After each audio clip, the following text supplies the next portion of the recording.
This podcast contains discussions of child abuse, sexual repression and sexual abuse, suicide, racism, misogyny, PTSD and PTSD symptoms, and spiritual oppression and abuse, including guilt, shame, and fear.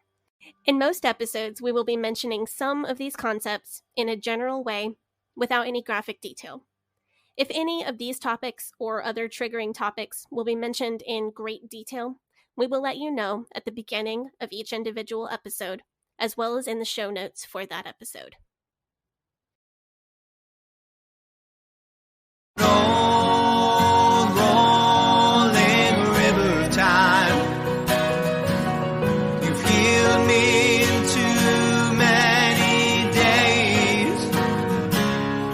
No regrets, no confusion, there'll be no pollution.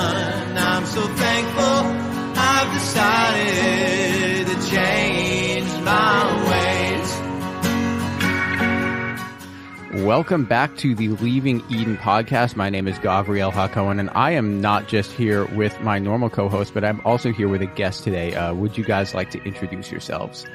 Well, I want to introduce our guest. I'm Sadie Carpenter. I belong here. I'm the other co-host of the Leaving Eden podcast.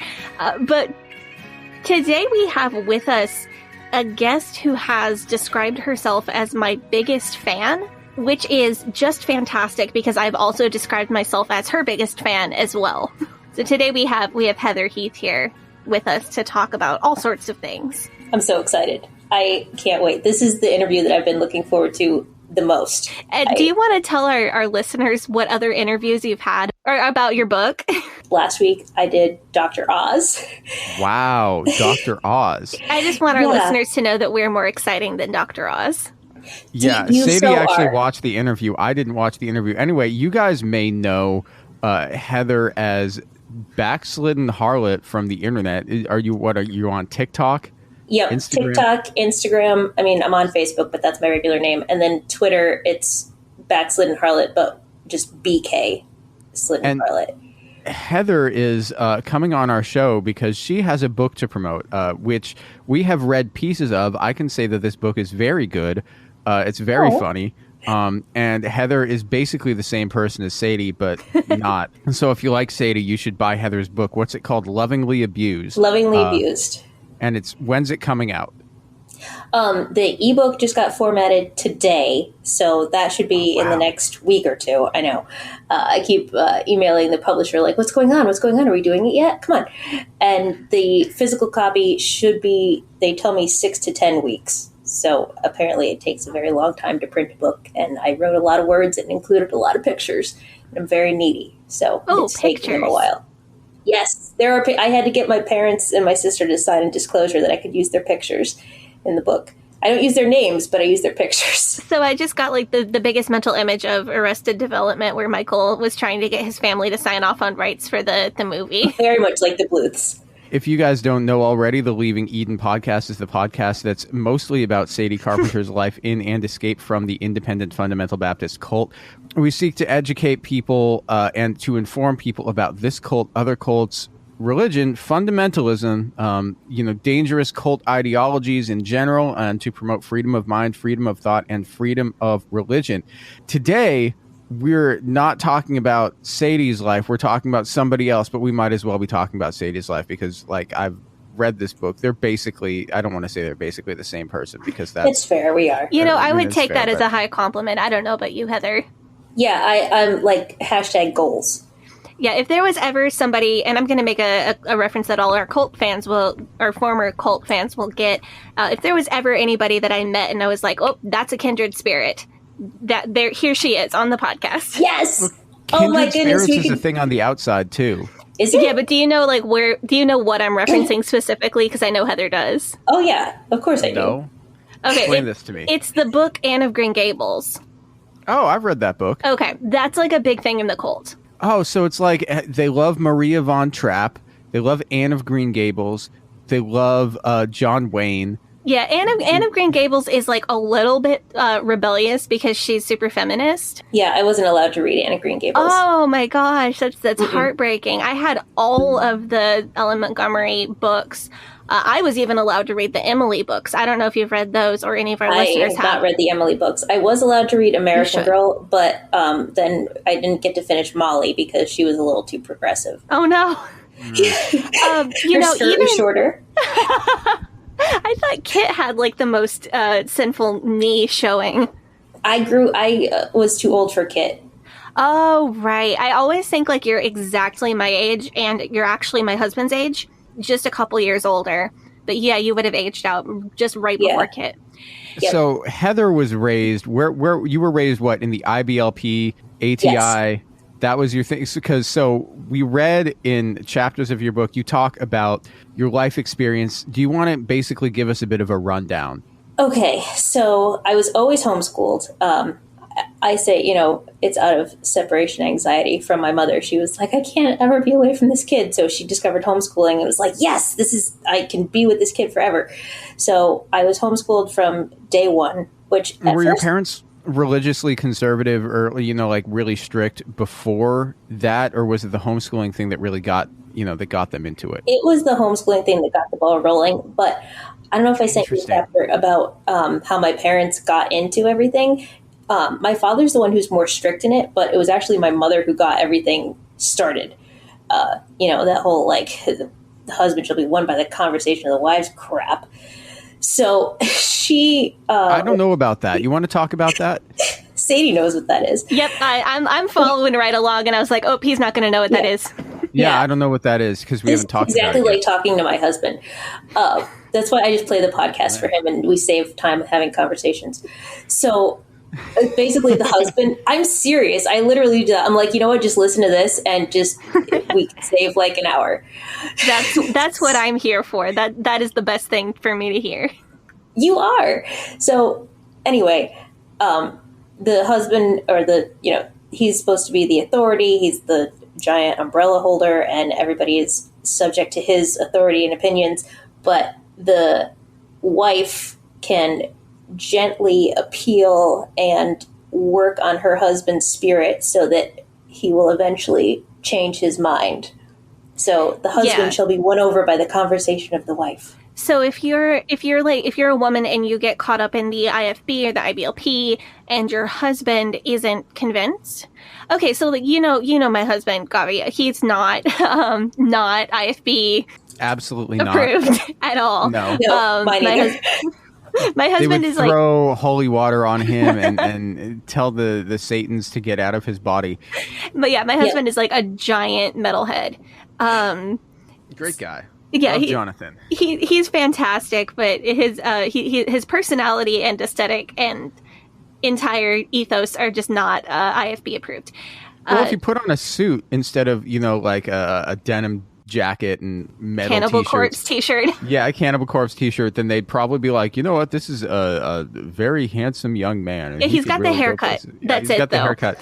He's clean shaven. So if I converted to the IFB or the IBLP, my husband obviously would not be going along with that, just from what you know of him. The concept is that I would be a super submissive wife and live by the IFB, IBLP rules at home and be a super good example, and that my submissiveness and my sweet spirit would show him the power of God and that he would end up converting to the IFB as well. Is that actually how it works, or is it just like I'm trying to think, or does he just get kind of like nagged into it? I don't think I've ever seen this happen in real life. So Heather has, so she'll have to tell us. Yeah, you just spend a lot of time on your knees in prayer and other activities. Yeah, I was looking for that to come up. Yeah, they literally teach you that. Like, if you want something, verbally, like, wrap yourself, exactly. Yeah. Oh, yeah, incredibly. It's like, well, you know, use your sultry ways to get what you want. Is that the words that they use? So, yeah, sometimes. Your feminine powers is another phrase that I've heard. Yep. Feminine powers? Yeah. Your because remember seduction. Yeah, because remember, this is his lustful desires for good. Mm-hmm. It's called flirt and convert. Mm-hmm. Or flirty fishing. Flirty fishing. Wow. Okay. Interesting. Got to keep my eye out for that. Don't want to get trapped. Yeah, be real careful. Be real careful. I feel like out here we're not that. I'm not that worried about it. So your mom gets your family into this Yes. whole IBLP thing. Yes, so she started actually, like both my parents went to public school. She went to college and was finally away from home for the first time and away from her father, who was abusive, but she didn't realize it because that was normal for her. So she came back on a break from college, and like my grandfather was an alcoholic, and he would beat my uncle, and he was just awful, and there was no food in the house because he spent all his money on alcohol and whatever, and he was mean. So she went to her pastor and said, hey, I need to move out, and I, need to get out of this situation. And that pastor was like, no, you need to obey your father. And in fact, we're going to a seminar this week that Bill Gothard runs that is all about resolving youth conflicts. So she went to that seminar with that pastor and his wife when she was 19. And she did everything that they said. She's like, okay, well, I guess I'm unhappy because I'm not submitting to my father. And, even if he is abusive, that's what God wants because he's my father. And she just went all in. So and wow. She got really caught up in the whole philosophy of it, it sounds like. Yeah. I mean, and so that's what they prey on, though. They prey on people who come from super traumatic backgrounds who don't want that kind of life for their kids, and they promise them a life of joy and happiness, and all these young people who are just out there serving God and living life to their full purpose, and these happy families who smile and sing together all the time. On paper, like, who wouldn't want that? So she's okay, and she bought into it, and then she didn't know about ATI until I think I was 7 or 8. And then it took a little while to get in because you have to prepare yourselves and get your life together so that you'll be accepted. Yeah, there's a whole application process. Oh yeah. We had to do a few spiritual cleanses before we were able to send in our application. What's a spiritual cleanse? A spiritual cleanse is when you go through the whole house and remove anything sinful that causes anyone in the family to sin. So, we did keep Sound of Music, but we had to cut the part of the tape that has Liesl singing 16 going on 17, because that was sinful. It was premarital kissing. One of the best parts of the show. How do you have Sound of Music without 16 going on 17? She's just, then she's just like, we're friends with a Nazi for some reason. Well, yeah, but I mean, that made sense because we were kind of into Nazis. See, really? it all kind of tracks. I mean, the premise of ATI and Quiverful and everything. I mean, I don't know if they've said this outright, but everybody knows that the whole plan is basically to take over the world with all these believers and keep having kids, and the world will keep having abortions, and eventually they'll be the majority. So the 200-year plan, right? Yeah. So they were like, well, the Nazis had some good ideas. So Liesl hanging out with the Nazi wasn't weird. So this is the first that I'm hearing about this. This is way weirder than I thought it was going to be. But welcome to talking to me. I've been friends with Sadie for 2 years. So Heather, you got into this basically. Your mom was homeschooling you, and then she got you guys into this whole ATI thing. So I read in your book they sent you to the ATI. What was it? This place that they sent you to? The training center. The training center. Yeah, for Character First. It wasn't so much they sent me. I'll take responsibility for this one. I wanted to go there so bad. That was my life goal. I wanted to go there. I wanted to get on the Children's Institute traveling team. I went out there basically to get discovered by ATI's talent scouts, and they did not like me. Right, because you were, you would hear these people come around and they would tell these stories or these parables.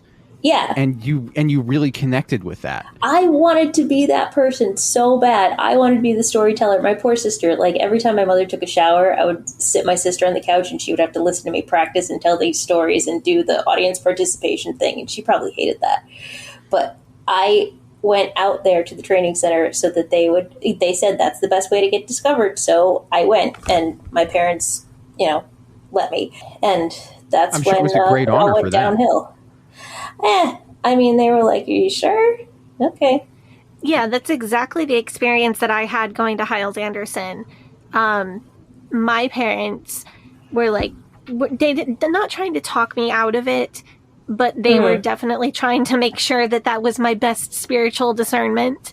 And I was determined to go. Yeah, like God was calling me to do that. That's what I was going to do. You know, nope, God told me I was going to go. So what did God calling you feel like for you? I would say basically like just that I couldn't get the idea that I needed to do this out of my head. Did you ever have, this is going to be a weird question that I feel like I could not ask anybody else. So I'm just going to lay it all out there and ask you on air. Did you ever feel a physical sensation associated with what you perceived to be God's call? Like, I felt a physical pain in my chest, like in my heart area, kind of like heartburn, which I am now so familiar with because I just had a baby and had heartburn my entire pregnancy from before I found out I was pregnant until in the delivery room. You've been eating cheeseburger soup, Sadie. That's what happened. It wasn't God calling you. But I'm interested to know, like, other people who have felt like that God was calling them to do something. Was there ever a sensation that was not in your mind, like a sensation in your body about that? Yeah, and except it wasn't heartburn, but I would just get completely overwhelmed and I would faint. And they thought that like I was getting slain in the spirit, and I was like, no, I'm just so overwhelmed, like my brain just shuts off and I would just faint. And eventually it got so bad that it turned into seizures, and they're like, we don't speak in tongues and do that, like, you know, casting out thing. But I was like, no, this is a medical thing. And thankfully my parents got me medical treatment, and they were like, no, we're not going to do any of this voodoo stuff. We're actually going to go to the hospital. But I didn't feel pain. I just would turn off. And so I spent a lot of time sitting. But that happened at pastor school a couple times. I've passed out at pastor school. Yeah. Like, probably different reasons, but... Well, yeah, you were probably super overworked and sleep deprived. But I would just sit there and get so overwhelmed and, like, so torn between, you know, this life that I was supposed to have, and, you know, I was supposed to marry a missionary, and this was all I was supposed to do, but I didn't want any of that, and I felt like I was being, like, pulled into both worlds, and my brain just couldn't handle it. I always assumed that the feeling, number one, torn is such a great word to describe that, because it feels like your heart is being ripped in half like a piece of paper. Yeah. But also, I always assumed that the feeling of I feel like I should do this, but I don't want to. I always assumed that the I don't want to was confirmation that that was indeed God's will for my life. Like, I had this idea that, the thing that you want to do is never actually God's will. No, that's the desire of the flesh. The very fact that you don't want to do it is confirmation that God is calling you to do it. Right. So that's really twisted. Isn't it? Yeah, and Gavi, if you can put yourself in these shoes, like, you're feeling these feelings, like, you're hearing this as an adult, like, you're an adult man and you're hearing this and you're going, oh, that's really, really twisted. But can you imagine being 13 or 14 and these are the questions that you're wrestling with? Right, and you're having these feelings, and all your parents are telling you, well, no, you're wrong for wanting something different. You're wrong for, like, I can understand that feeling. I can understand somebody telling you that something that you want is wrong and you shouldn't want it. And I will say it wasn't so much my parents as it was ATI and our church and Hyles Anderson and all that. My parents just kind of let it happen. So you go to this ATI training center, and I guess so you're seen as a bit of a rebel. Oh, you're trying to suss out who else might be a little bit of a rebel as well while you're there.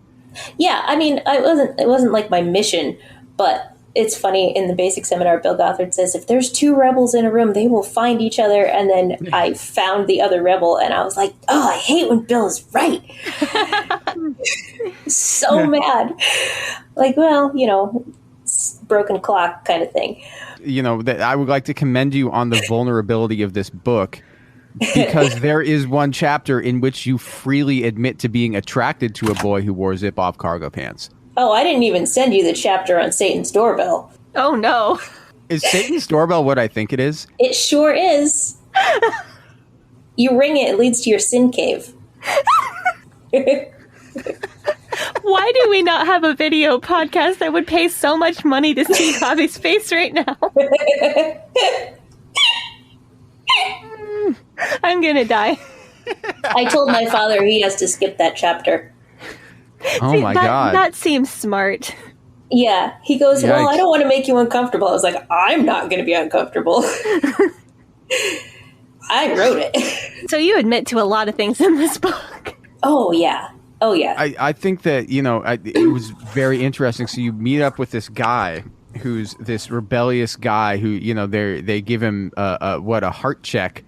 Is that what that is? He didn't get heart checks. I got heart checks. He didn't get heart checks. He just had to, rake the leaves or something. You got a heart check for shaking his hand. I got a heart check for freaking everything. I got a heart check for shaking his hand when we were supposed to in etiquette class because none of us knew how to socialize with actual other humans.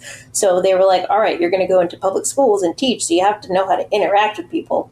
So they had us do etiquette classes. Then we were supposed to do one where we were dining with someone, and it was supposed to be somebody of the opposite sex, which they set us up for failure. They set us up for this. So Cargo Pants and I said, and how old are you at this we'll time? 17. Oh man, so the juices are flowing. You're you can't get enough of this sweet Cargo Pants boy. Yeah, so, I mean, it sounds like you read chapter 8 with the juices are flowing. Oh wow. I was just going to say that you meet up with him later on a floor where you're not supposed to be, and you guys hug. We did. You got we did. HUG. Not even a side hug. Yeah, not even a side hug. We full on hugged, and I was so sad he was leaving, and he's like, I'm going back to my normal world. And I was like, don't leave me, please. And we would have kissed each other, but then somebody opened the door on the other floor, and we were like, bye! That's heartbreaking. He and I did. I know, that would have been my first kiss, and it would have been so rebellious and great. Because I had the illicit, almost on cult-owned property first kiss that was not supposed to be. I have that story, and I wish that you did too. I really wish that I did. Which, it's a weird thing to say, oh, I'm married or whatever, but my husband knows. It's okay. Well, I feel it was before. Well, a lot of people feel like they would have wanted, a lot of people feel like they had a great experience the first time they had sex. A lot of people feel like they had a not great experience and that it should have been earlier or later or whatever. Yeah. But I feel like the first kiss is it's so romanticized in movies as it can be it's not necessarily, it's not the same as the first time you have sex in popular culture. No, your first kiss is a different thing. It's supposed to be this sweet, innocent rite of passage, and it's not as loaded as actually losing your virginity. And I feel like my first kiss was stolen from me worse by the cult. If I could get one of those two experiences back, I would choose first kiss. Oh, yeah. That was a way bigger deal than sex. Sex was just okay, did the light in my eyes go out? Because that's what Bill Gothard said he was going to do. I jumped off and went to look in the mirror to see if my eyes looked different. Wait, he said what? That you can tell if a girl is a virgin because she has the light in her eyes, this innocence and this joy. And once she gives in to worldly temptations, then she doesn't have the joy of the Lord in her eyes anymore. So as soon as I was done, I was like, I gotta look in the mirror, let me look at my eyes, and my eyes look the same. I was like, what the I was told the same thing. I think you got those black contact lenses people put in. You're just gonna walk into the it's just gonna be like that. Am I gonna look like I have jaundice? What's gonna happen? And nothing honestly changed. That'd be kind of metal. Yeah. The first kiss thing was, so it wasn't at the training center. It was a year later. And I was so conflicted because at Hiles Anderson, they had me sign this contract that I wouldn't kiss anybody or do, anything. I didn't sign the hug one, but I was so conflicted because I signed this contract and I would break this contract. So I was more upset about that. I once signed a contract that I would never drink alcohol. Didn't pan out. You know what I've realized? that has really What? helped me, and I don't know if this will be helpful to you or not, but I've realized that children under 18 can't sign contracts. Oh, Because that's have you true. ever thought about like how abusive that is? Like I Yeah. know that before age 18, I had signed at least one purity contract, probably two. Oh, yeah. And I had signed a contract that I would never drink alcohol. And then I had also signed a contract that I would go on a 2-year mission for First Baptist Church of Hammond as a one of their missions team's missionaries. And I know I signed that one when I was 13 or 14 at Wow. pastor school. See, that makes like 15-year-old me super jealous of you. Like, Well, but I would doesn't want it to like sign on for a 2-year mission trip. But then, like, that would have been like the year you quit going to pastor school. That was pastor school 2007. Could have been 2006 or 2008. I'm pretty sure it was 2007. So that would have been right around really. the time I stopped. I think the last time I went out was 06 or 07. If you were there in 06, I was there, by the way. So we have been in the same room. So when they like kept singing the "I Stand Redeemed" or no, "Here Am I," That's the one where I signed the contract, Heather. I was on the stage. Yes. Oh my goodness! Oh yeah, I was wearing like a green. So I can tell you exactly what I was wearing. I was wearing a green old lady outfit from Christopher and Banks, the Fundy's favorite store for teenage girls. I was wearing like a green short-sleeved faux turtleneck knit sweater and a long, flowy green pattern skirt. That's so funny. But yeah, so when they kept singing "Here Am I" for like, it was stuck in my head the other day. Literally the other day, I'm trying to make my fucking kid breakfast, and all I can hear is "Little children aren't falling into a burning hell." How is that the words to that song? Those are the words to that song. It was playing in my head over and over again, literally yesterday while I was trying to make Chuck breakfast. Little children are falling into a burning hell. Little children are falling into a burning hell. Anyway. Yeah, Heather, I was there at that pastor school. I was on the stage during that "Here Am I." Funny. I was sitting in my seat weeping because my father wouldn't let me go up for the altar call to commit my life to missions. My dad tried to not let me go up for the altar call, but I told him no and did it anyway. So you decided you went to Hyles Anderson. It was your decision. So I didn't actually go, but it was my parents didn't want me to. They didn't want me to go to college. And I insisted, no, this is God's will for my life. I have to do this. I went above my father and I went to the pastor directly to see if he could convince my father to let me go. That's where that pastor had gone to school. So I thought he could have some pull. And I was all about it. And my family, like the normal ones, looking at the college brochure, were going, "This is not good. What are you doing?" I was like, well, I want to go to college and, marry a missionary. I want to marry a preacher, but I figured if I married a missionary, then I could study geography. So I went with that one. And then I applied and got in because that's not hard. They don't care if you're smart. I've processed applications for 12-year-olds. Yeah. It's not hard. Yeah. Like, they don't ask for any transcripts or anything. They're just like, okay, are you a virgin? Do you want to go be a missionary? Cool. That's only qualifications. And I could not get into that school then. Because you don't want to be a missionary. You didn't want to be a missionary? Yeah. That's why.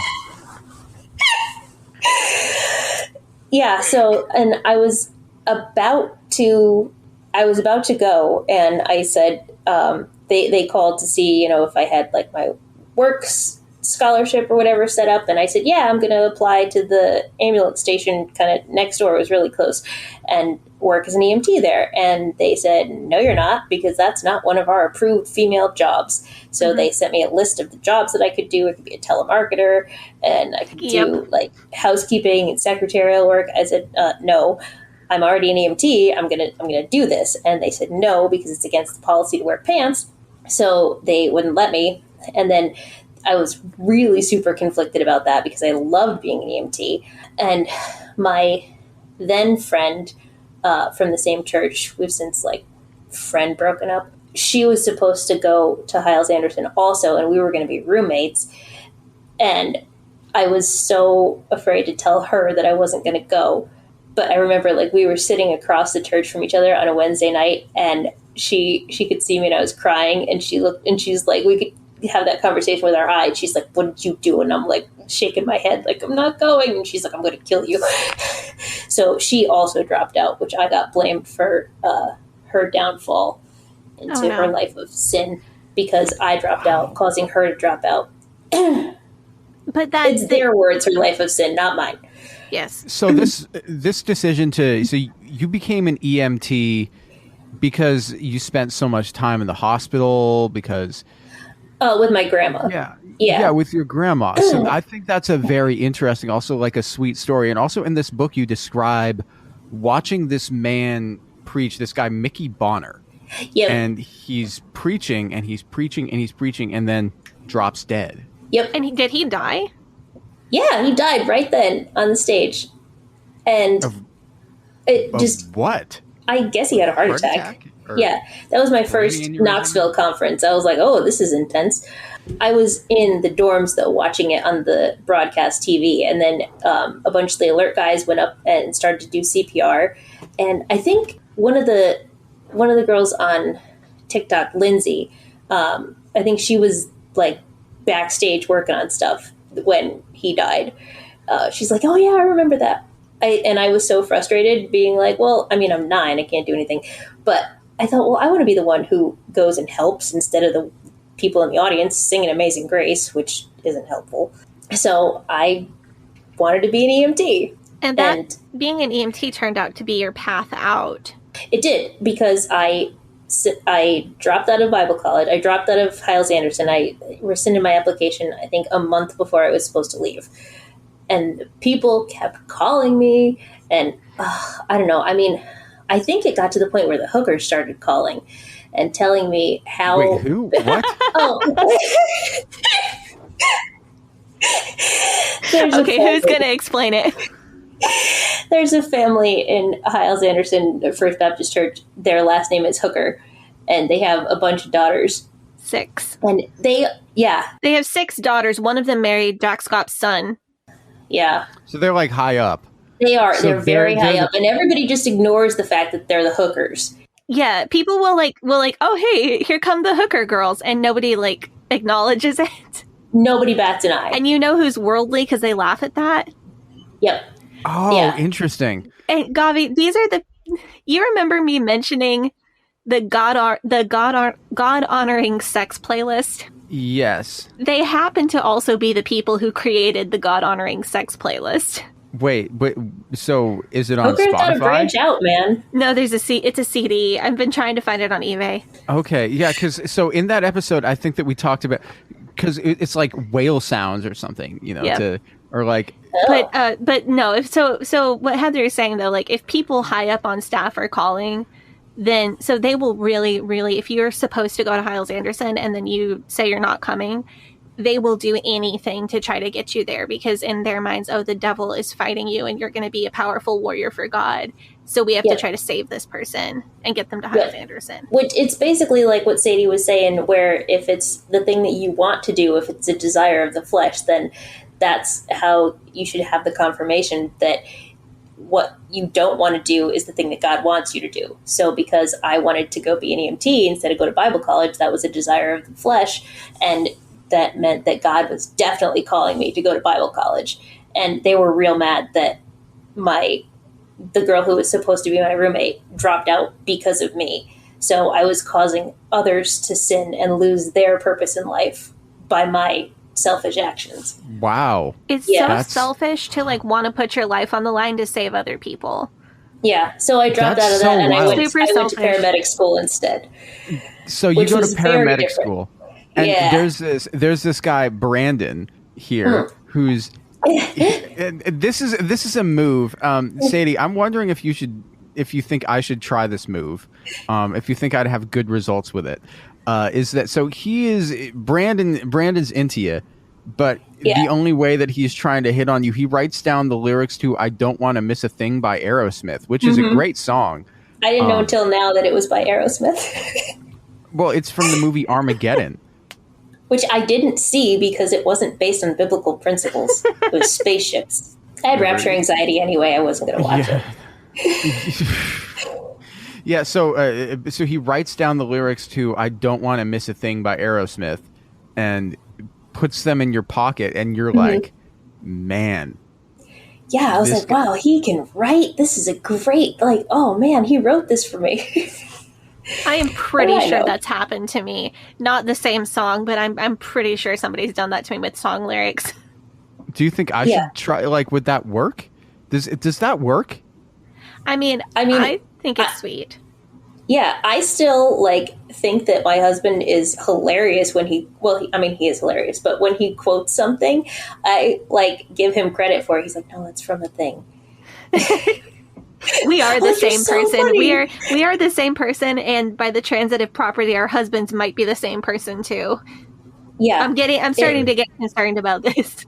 It bothers my mother so much because my husband's a tattooed atheist, and he's like the nicest guy she's ever met. And she's like, how can the nicest guy I've ever met be an atheist? It breaks her brain. Your mom is really fun on your TikTok. Yeah, she's fun. I want to get to something that has to do with the EMT thing, because I think this is maybe the biggest thing I identified with in your book. You talked about craving trauma. Mm-hmm. Can you give our listeners the rundown on that, and we can discuss it a little bit? So I got that from the book, The Body Keeps the Score. And I go into that a little bit in the chapter where my therapist was telling me how there was this study on mice, and if they're raised in a caring, loving environment, and then they're under stress, they'll return back to that environment.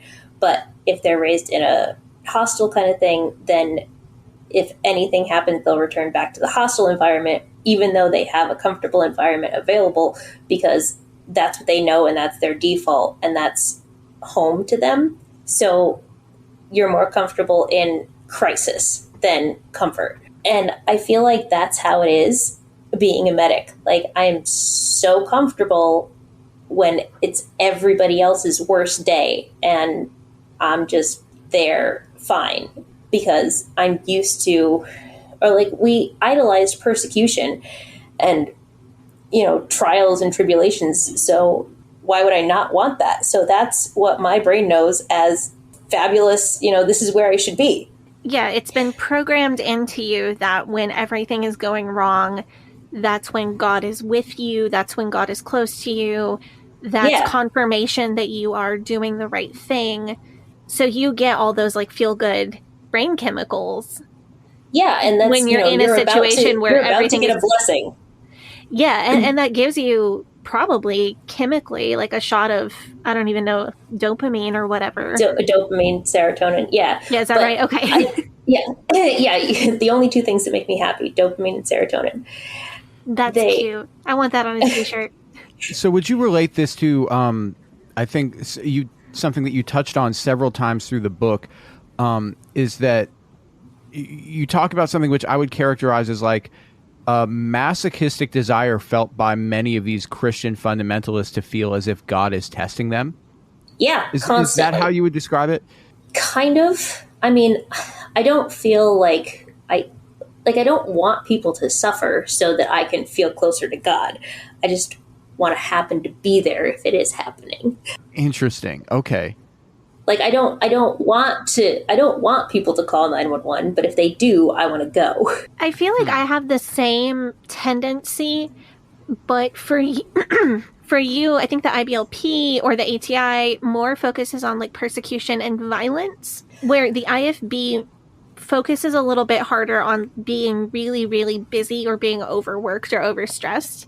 Mm-hmm. And I do, so you cope with that by continuing your work as an EMT and get to help people in the process.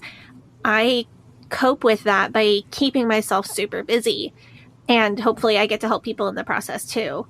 I think it's interesting how we have the same trauma trigger, and it's expressed itself through two different but really complementary coping mechanisms.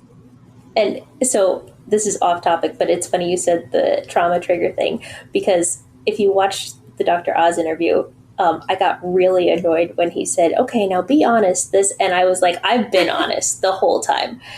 I can't believe they left that in. What did he say? I didn't watch the interview because Sadie told me it was boring. So he goes That's fair. I mean, It was. you were great. I just feel like I'm a better interviewer than Dr. Oz, is all I'm saying. Or there was like the third person he'd interviewed that day is just like, whatever, who we got? Cult survivor. Okay, cool. So Dr. Oz was like, now be honest. What's your message for Anna? Yeah, it wasn't even a thing that would be difficult to be honest on. And Heather goes like, I've been honest the whole time.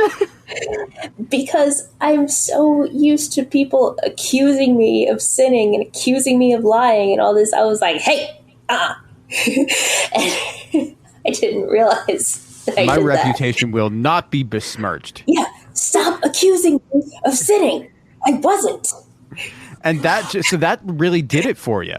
It did. So, yeah, I got wow. super annoyed. That was absolutely triggering. Like, I watched the beginning segment where they showed me all about Josh and everything, and I was like, yeah, all right, incest, molestation, like, this is, I mean, not to make light of it, but, like, in Fundy world, like, that's old news. Slow Tuesday. Yeah, just, okay, that's what happens. That's, like, the rest of the world is finally catching on. But when he called me out for honesty, I'm like, don't insult my character. Like, oh, I'm so annoyed with that. I can't believe they left that in.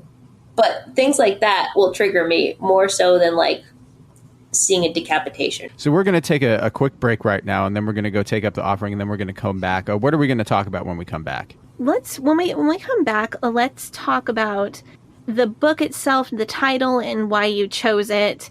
Why you chose to write a book. We'll kind of get into why people should be pre-ordering your book right this minute and why they should be excited about getting it. That sounds really good. All right. Hey, it's Sadie. If this is your first time listening to the Leaving Eden podcast, make sure you go back and check out episode 1, where we start the whole story. You might also want to check out our cult true crime series, The First Family of Fundamentalism. If you like the show, you can support us by joining our Patreon, where we have extended and uncensored episodes available. You can also join in the discussion in our Facebook group, Eden Exodus. Tell a friend, tell a family member, tell your worst enemy. The Leaving Eden podcast is a fully independent podcast, and we really do appreciate your support. Now, back to the show. We are back from our break. So I want to get into something. If I may, I'd like to read a quote from your book and ask you about it a little bit. This is from the intro. This is from, like, you open up the book. This is right at the beginning. Okay. So we're not spoiling anything for anybody who wants to read it. And so this is a quote from you. You said, "The most frightening thing about abuse in homeschooling households is that most of the parents have no idea that what they are doing is abusive. A common thread I found among parents of us Xers is that they were trying so hard to protect us from the trauma of their childhood, they didn't see that they were robbing us of ours." I found those words particularly insightful. Yeah, they didn't know that it was abuse. That's why I'm not mad at my mother for it. Yes, she was a perpetrator, but she was also a complete victim of brainwashing, because ATI told all the parents, like, you have to hit your children, you have to blanket train, even though she didn't blanket train. Like, you have to make them fast, you have to lock them up and take all this away from them and not educate them. They're being fed all these lies, and they're also being abused and brainwashed, and they became, I also called my mother a mandated abuser, because basically they told her, like, you have to obey your authority. The authority says, hit your kids and do this and that to your kids. And it was like, what choice did they have? Wow. If I'm understanding it correctly, that's where the title of your book comes from. Yes, because they thought that this was how you show love. And it was the opposite of how my mother grew up, and she didn't get beat. My uncle got beat. But my mom got sexually assaulted a lot by, like, all the family members.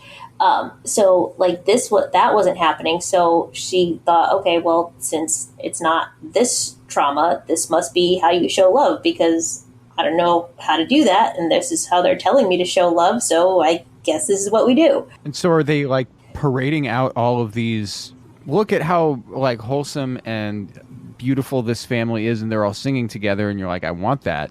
Well, how'd they do it? Right, and they did it by blanket training and by having strict, rules and modesty standards. And I mean, not that modesty standards are abuse, but like they control everything. Right, they can. But they control everything in your life. And they say, okay, well, if you hit your kids and you chastise them and do this and that, then you'll have this happy life with happy children who respect you and who want to serve God. Of course, that's what you're seeing. You're not seeing a lot of the stuff that's behind the scenes where there's, there's the molestation, there's there's all of the strife and all of like the emotional trauma that comes with that. You're just seeing the shell. You don't know about the emotional trauma because you can't talk about it because depression is a sin.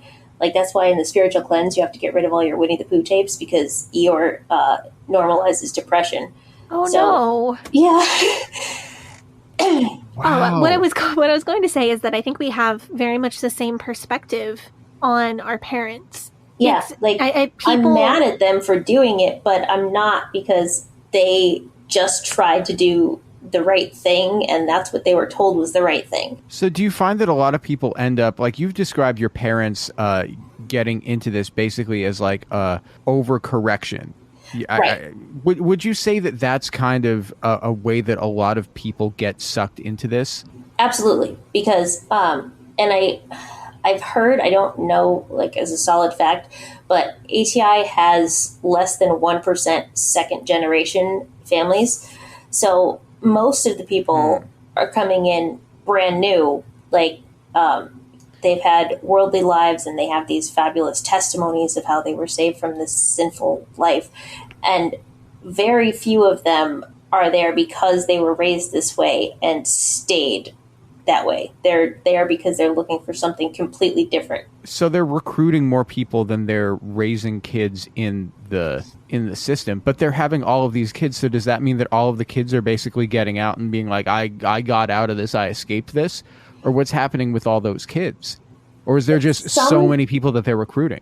Some stay. Like I know people who have stayed and like it and think that I'm crazy and bitter. Most of the people I talk to have gotten out because that's kind of my niche. I think what's sometimes ignored is the people who get out and don't get that far out. Mm-hmm. Because for every person like me and Heather who gets out and becomes a cursing wine mom, there are probably several people who get out and become conservative Baptists, like Southern Baptist Convention Baptists.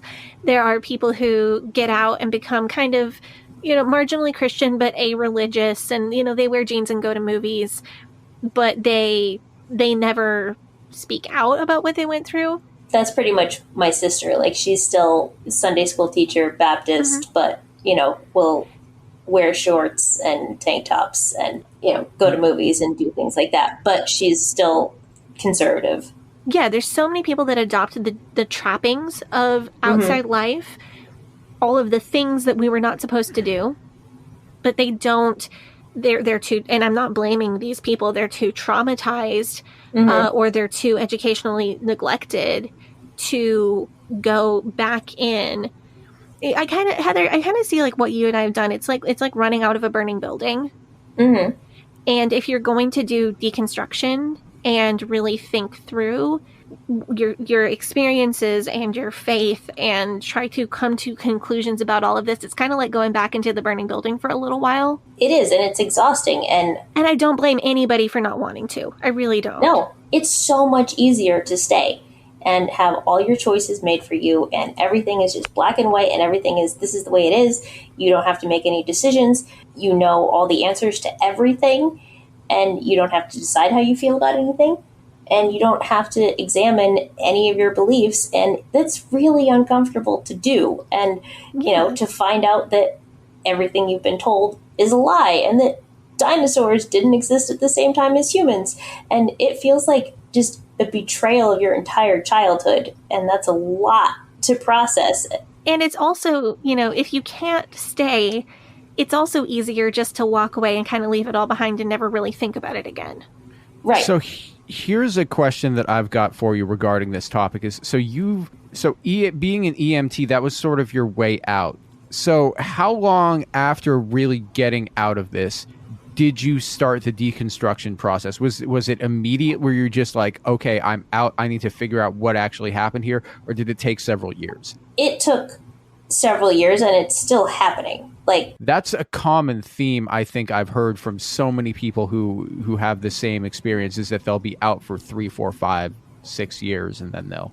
You have to rest because you've been bombarded your entire life with all of this like mental and psychological abuse, but also in my case, overworked your entire life, and you need to physically and mentally rest. I see that rest period coming up a lot. Sorry, I didn't mean to interrupt Heather's answer. I just thought that was important. It was.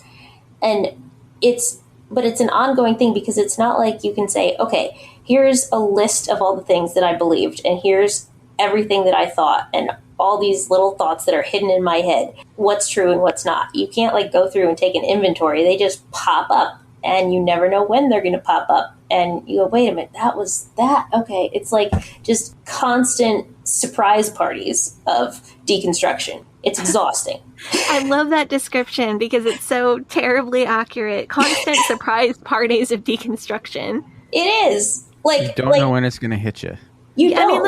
That TikTok, with like telling, I was just making a thing saying, I learned that dinosaurs and humans didn't exist. And like in real time, my husband was like, what? Like that video was real time happening. And I'm going, yeah, no, I didn't know that. What do you mean you didn't know that? And just, okay, I didn't remember that I thought this until it came up. Speaking of TikTok, one of my favorite videos that you did was where you went through your house and applied a biblical analogy to every object. Yeah. We had a lot of fun going back and forth on that one. And I think that was such a brilliant illustration of why deconstruction is so hard.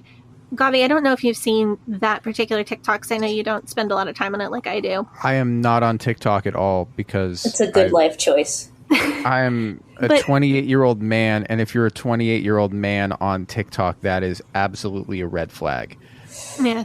Yes. Dave Hiles probably has a TikTok, allegedly. Yeah. I literally only went on it because I'm self-publishing and needed to self-promote. So I said, all right, well, I'll do this. And so it was out of necessity. It wasn't just like, ooh, I downloaded this app to see what my kids are looking at, and you're just like, oh, this is fun. No, I hate it. I don't watch videos. You don't watch it? That's so interesting. Are you sure you're allowed to say that publicly? I watch videos that people send me. Okay. I go on. I watch your videos. I watch Arch Radish videos, obviously. Yeah. I have a TikTok that is, it is all cult people, and that's pretty much all it is. And Bachelor, obviously. But this video that you did, you went around and it was like you picked probably a dozen random objects from your house, and all of them immediately brought a scriptural lesson to mind based on what had been ingrained in you. Because anything can be an object lesson. There's only so many lessons in the Bible, and you've got to fill, all these sermons and lifetimes 3 times a week. So, I mean, not that I was a pastor because, I have a prohibitive vagina, but if you just learn how to do it. Can our episode title be Prohibited Vagina? Prohibitive Vagina? Yes. Yeah, that would be great. But that was a real light bulb moment for me, not to bring up another object lesson. Wait, so what is an object lesson? Will you explain this to me? I do not know what this is. So I'm sitting here in my closet recording this episode, and I've got my little phone adapter thing for my headphones in front of me because I'm using them on my laptop, but I usually use them on my iPhone, which doesn't have a port for the headphones. It's got the lightning charger thing. And this adapter makes me think about how the Holy Spirit adapts the Bible for our lives, because we can read the Bible with our eyes, but it can't be adapted to our heart without the Holy Spirit's help. That was a good one. What? Yeah. Also, so I'm looking at a cup of coffee, and it's mostly empty because I don't drink coffee out of a coffee pot like Heather does, because I'm just not that cool. And I'm realizing that this cup being empty is a representation of the biblical phrase, "My cup runneth over." If I was, God's, I did that, but not with a coffee cup. God's blessings are overflowing in my life, even though my cup isn't overflowing with coffee. I've got the baby monitor sitting next to me, and the baby monitor reminds me of how God's voice can be heard in our lives, even when we're far away from God. and how God is always watching you, even though you can't see God. He's always there. He's always present in your life. So this is not to. they make little lessons out of every object, anything. every experience. Constantly. And I did it with a whisk. These I did lessons it into like the fabric of your life. Yeah, like anything can be a reminder of God. And so people would like shout out an object and be like, can you make it from this? And somebody asked me to make it from a whisk. So I did, because I had a recipe that called for a whole egg and an egg white. And I made the joke that, oh, they're unequally yoked. But the whisk could be like the wife winning over her husband by her conversation and blending them together. And then now they're equally yoked. You're unequally yoked. They were. I was like, I can't make this.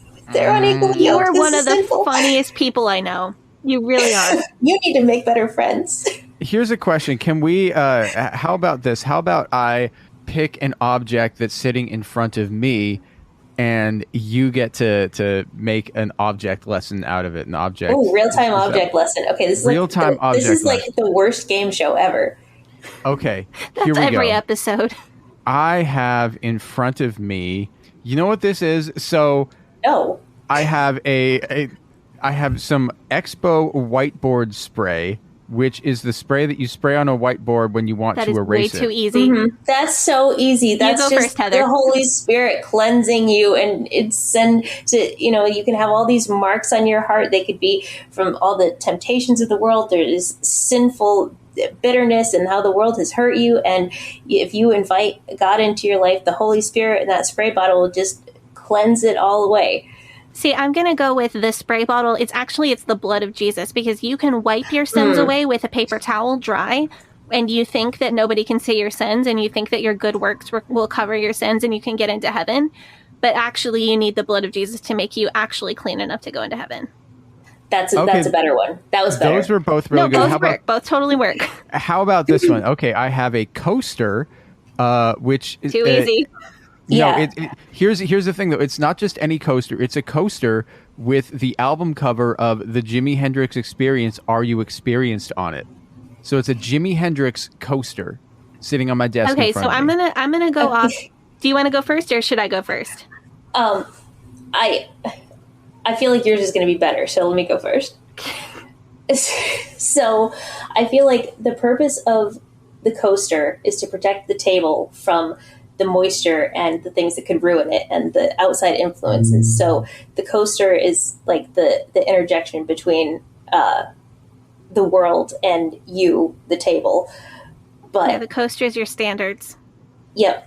And No, you might I had have the same thing. Yeah. And the Jimi Hendrix thing, it's like that one is tougher, because that's a sin, and you need to like not allow that to absorb in your life. So maybe Yeah, that's I was why it's gonna- on the table.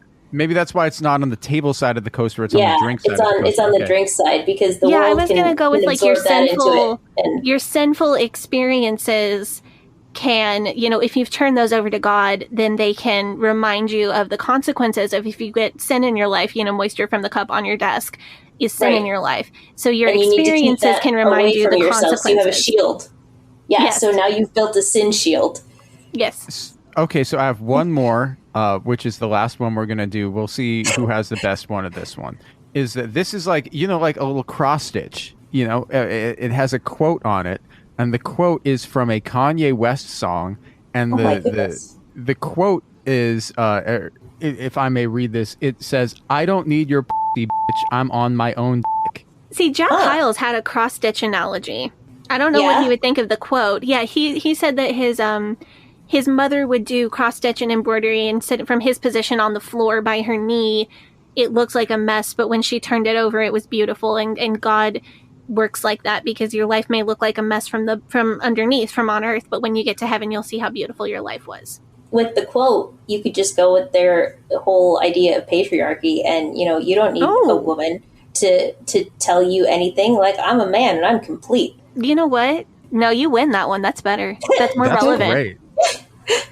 Yeah. Wow. Yeah, But that's it's a fun like skill. It's fun, but it's a really good example of why people who have left cults can be triggered by anything. Mm-hmm. And a lot of us have a lot of us will just melt down if a man, especially an authority figure man, yells at us for obvious reasons. Like, of course, that's extremely upsetting and disturbing to anybody who's been in our position. It took years. But you have sorry, like when like I would hang out at my husband's apartment, like before we were married, whatever, and it took years for me not to flinch if he put his hand up, like to get something out of a cabinet or reach somewhere. Like years. Wow. And he's like, I'm not gonna hit you. I'm not gonna do that. And I was like, I know that you're not, but like I was used to that. We have these big triggers, but there are also all these micro triggers. And I think all these small things can really add up. You know, if you are seeing every object like an object lesson, if you have had that ingrained into you, you get through your day and you've been triggered 100 many times throughout the day. Mm-hmm. And it's death by 1,000 cuts. And you're just worn out. Yeah, and then if one big trigger happens to happen, like, you know, something as innocent as your husband reaching into a cabinet to get something, mm-hmm. you can completely melt down into a puddle on the floor and literally and have no way of explaining to that person, like, no, I know you're not going to hit me. You are not an upsetting person, but my entire day has been upsetting. Yeah, and it also took years for me to stop hitting him, like, because that was just like everybody just hit. Like when you did something wrong or offensive, you just hit, and he was the first one who was like, stop that. And what would you do? Just like sock him on the arm, or just like smack his arm. And he was like, don't hit people. And that was the first time that ever occurred to me not to hit someone. I got that in kindergarten. I didn't go to kindergarten. You were homeschooled. Yeah. Wow. I was by myself and I got hit. But I mean, it didn't. So the other day, like, I don't know, 2 weeks ago, when I had to binge read my own book to proofread it, and Arch Radish helped. He read it faster than I could because I had to stop. But I'd never read it cover to cover before, and it was a lot. It was triggering for me. And by the end of the second day, I got a pizza and ate most of the pizza. And then by like midnight, my gallbladder hurt so much and I couldn't move. I was throwing up. Like, it was terrible. And then I couldn't do anything. And my husband gave me like some pain meds and some Zofran, like for nausea and stuff. And like, okay, go to bed. And in about 24 hours, it was fine. But then I was picking up my pile of wisdom booklets the next day. And of course, there's the lesson on gallstones and how you get gallstones when you're extremely bitter, and how your gallbladder is the filter of God trying to filter this out of your life. And I broke. I'm like, oh no, this is a thorn in my side, the pain in my side. This is coming from God, that I shouldn't publish this book, and this is an actual thing. And then I'm like, why did you give me pain meds and Zofran, but didn't suggest that I had a root of bitterness in my heart? He's like, you're fucking crazy. Isn't it nice to have husbands in the medical field who can give you medical advice once in a while? Yeah. Wow. I mean, my husband's a pharmacy he's like, technician. no, you're crazy. Like, that's, your gallbladder didn't hurt because you were bitter, and because you wrote this book, it hurt because you ate a whole pizza and didn't share. But it just, like, seeing that, it was like in this wisdom book that was on the top, like, God put that there. Like, that was like a whole day of like, oh my goodness, this is definitely the spiritual world trying to get me. And if I tell this to anybody, they're going to say, see, our prayers have been answered. And this is, we wanted God to reveal himself to you and that you shouldn't publish this book. So here it was. And then I threw up a whole bunch. Oh, that sounds like a deeply unpleasant experience. I'm very sorry. Like, lots of nightmares. Like the day before I like sent the proof to publish, I'm like, I shouldn't do this because that was a sign. And like, now my gallbladder is going to hurt forever and I'm going to have surgery because I wrote this book. Yeah, and because I have to do the opposite of Josh Harris. You're conditioned to look for that, and what you're conditioned to see is what you're going to see. Yeah, and that was on the top, and then it's like, oh, see, I had this gallbladder attack during this process, and this is, this says this is what it is, and so that was a rough object lesson. And that's and that's constant exactly nightmares. the kind of experience that people have. I am unfortunately running out of time. Oh, I want to give you a chance to promote your book and share your social media and tell people where they can go pre-order. Well, you can pre-order and see my website at heathergraceheath.com. And on most social media, I'm Backslidden Harlot. That's on TikTok, Instagram, and Reddit. And then on Twitter, it's BK Slidden Harlot. So I would just like to say that Heather has sent us several chapters of this book, and I have read these chapters of this book. If you like our show, if you enjoy the sort of where we laugh about the bad stuff, if you enjoy that, then and you enjoy the topic, then you would love this book. It's funny, but it's also, you know, deep and it's heartfelt and it's dark in a lot of places. I'm just going to read my review of the advanced chapters that I got because Heather really liked this review. Your review was the best. I put it on my website. Oh my God, that's such an honor. Well, my review was, this is such a roller coaster of laugh out loud, funny inside jokes and terrible, terrible. I mean, I would say that's accurate. But this book made me laugh so much. I read it while Chuck was napping, and I was afraid I was going to wake her up because I was falling over on the couch laughing. I cannot wait. Happy. I cannot wait to get it. I've been told to limit myself to a couple of chapters a day, and I'm going to really try to respect that. But don't take it as a challenge. But I take everything as a challenge. I know. I grew up femme-coded in a cult. Yeah, been there. So the name of the book is Lovingly Abused by Heather Heath.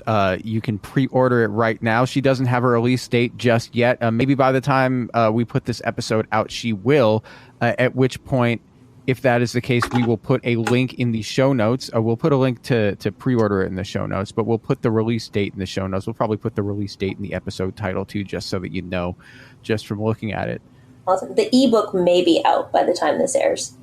Okay. Well, we'll see. We'll figure this out.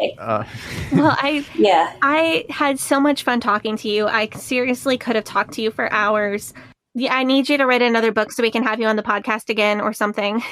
I was so excited about this. I have ideas for other books. I'm going to write a prequel because of this book, my mother has started her deconstruction process, and you see her on TikTok, and she's like real new into this, but it's fun to see because she was in it for her whole life, you know, when she was a teenager, and she made the choice to get into it. So I'm going to do, she wants to tell her story, but she doesn't write. So she's going to tell it to me, and I'm going to write the prequel to my book and her story. Wow. That sounds amazing. Any future books, consider yourself to have a standing invitation to come on the show. Yes. Also, absolutely. Yeah. I'm so glad that you got to do this. I'm so glad that we ran into each other on TikTok. Oh my goodness, I know. I was going to say you've been a blessing to me, and then I had to slap myself. You got me one of my nonprofits for the book, so thank you. Yeah, some of the profits from this book will be going to Vashti Initiative, which I was able to make that connection, and I'm really, really proud of that. Vashti Initiative is, if you want to hear about that, you can listen to our interview with Evan Jones from Pride Month, where he talks about that, which is a nonprofit for people who are doing cult deconstruction. Yeah, cult deconstruction and the logistics of leaving cults. They have resource navigators who will help you get, a driver's license and social security card and things that people in a cult might not have because people don't want anyone to know that you exist. Then they might tell you have to learn stuff and stop beating your kids. Heather, I want to say thank you for coming on the show. It's been great. Thank you so much. Yeah, you guys have a great day. Bye-bye. But old rolling river of time, you've healed me in too many days. No regrets, no confusion, there'll be no pollution. I'm so thankful I've decided to change my ways. I'm so thankful I decided